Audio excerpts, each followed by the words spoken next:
Hey there, been a little while since my last video, so I thought I'd make another one. I don't really know what to talk about. That's one of the reasons I haven't done one.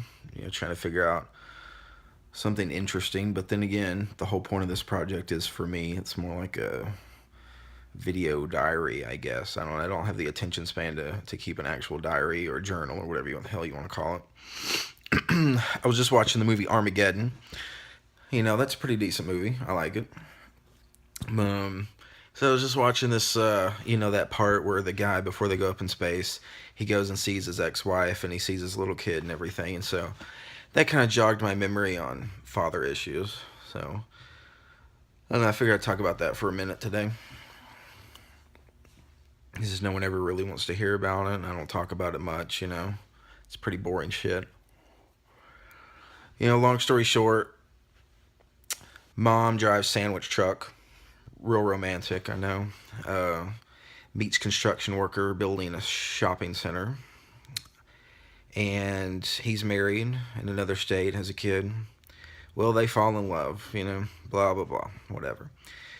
Uh, Fast forward several years, here I am, never knowing my father, never meeting him.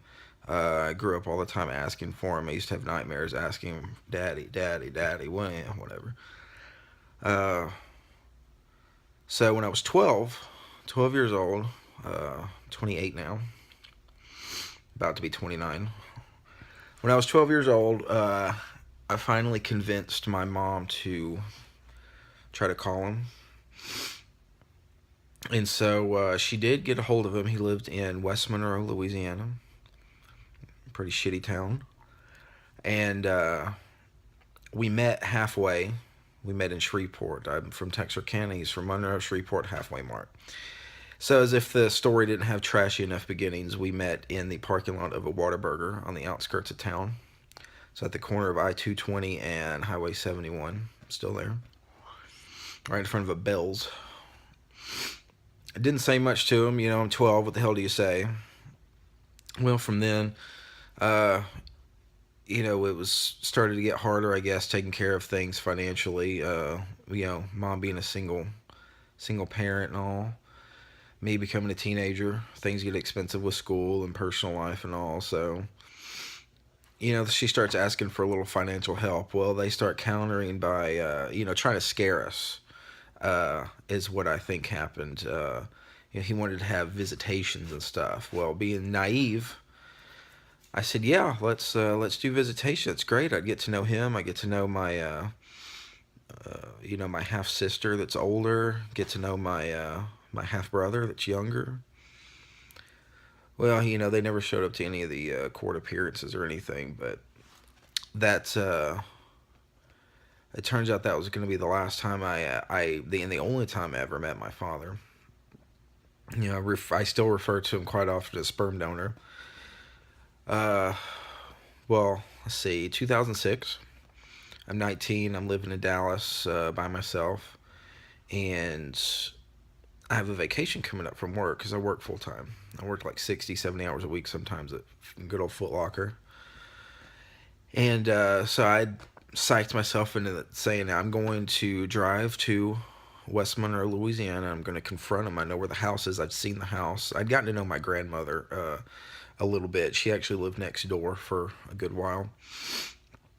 And anyway, everyone ended up talking me out of it.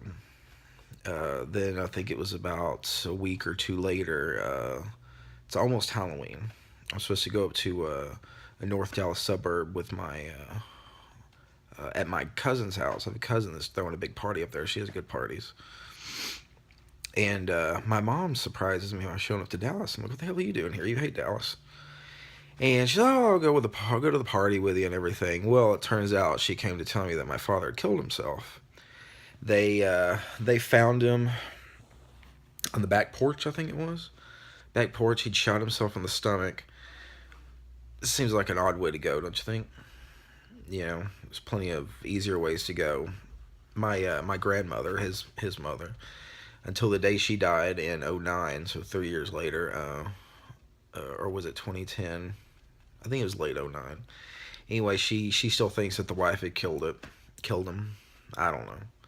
You know, let the dead bury the dead, I guess they say. But my point of all this is I never got to confront him. I never got answers. I'm the kind of person that likes to have answers about anything at work, in personal life, political. I like to have answers. I like to ask questions, and I like them to be answered. Damn it. Well, that's something I'm never going to know why he stayed with a woman who actually broke the leg of their daughter as a threat for him to stay. It's after she found out about me and my mom. She broke, I think Anna is her name. She broke Anna's leg as a threat for him to stay, and it worked. And they had another child together. I mean, why the fuck would you stay with someone that crazy? You admit your mistakes, you go get a lawyer, and you deal with shit. I don't care if it was the '80s or not. I mean, hell, we haven't changed that much.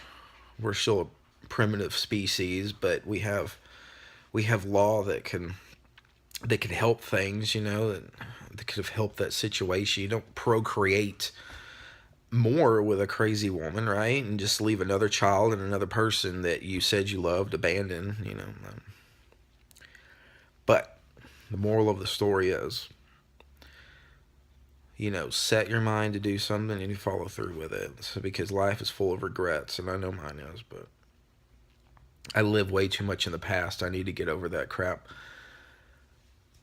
I've gotten a lot better at it, but still a long road to go. But that's one of the biggest regrets I have is I will never be able to tell him what I think of him. I will never be able to ask him his side of the story because it's all hearsay. Even if I found my half brother, my half sister, or that crazy bitch wife of his, it's all hearsay. They're gonna have their own versions of the stories. My grandmother, she always had her own version of the stories. My uncle, who's still out there with her somewhere, he's a pretty cool guy, but there's a lot of family issues there and past issues that are still happening. But what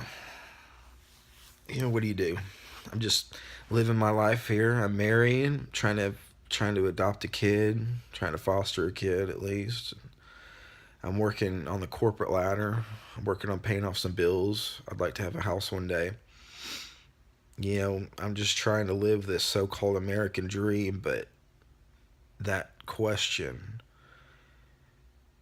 will always be on my mind, and I'm never, ever going to get the answer for it. That fucking sucks.